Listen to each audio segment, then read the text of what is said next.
நண்பர்களே, இன்னைக்கு பார்த்தீங்கன்னா, நான் சப்பாத்தி சுட வந்திருக்கேன். எனக்கு யூசுவலா ஒரு பழக்கம் இருக்கு. சமைக்கும்போது எப்பயுமே பாட்டு கேட்டு செய்ற பழக்கம் இருக்கு.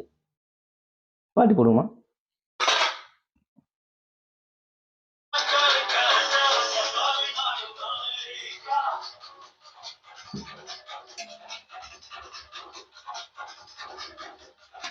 இந்த ஒரே ஒரு விஷயம் சொல்லணும் நண்பர்களே. என்னதான் தமிழ் சினிமால எவ்வளவு பாட்டு வந்தாலும், இந்த பாட்டு எப்பயுமே பெஸ்ட் தான். இந்த லிரிக்ஸும் சரி, மியூசிக்கும் சரி, ஏ.ஆர். ரஹ்மான் கோட் தான் இன்னைக்குமே. குறிப்பா இந்த லைன். ஏழேழு கிராமத்து குடிசையில கொஞ்ச காலம் தங்கி பாருங்க,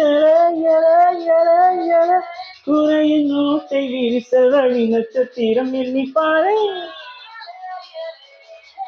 ஹோட்டல் போய் நச்சரிப்பை அழைத்து கொஞ்சம் செல்வண்டி நச்சரிப்பை கேட்போம். நேரம் காலில் செருப்பென்று நடந்து மண்ணோடு பேசிக்கொண்டு போவோம். மலலைகளோ ஆலமரத்துக்கு ஜடைய பின்னிட்டான் பூக்கள் வைக்கலாமே. ஐயனாரிடம் கத்தி வாங்கிட்டால் பென்சில் சீவலாமே.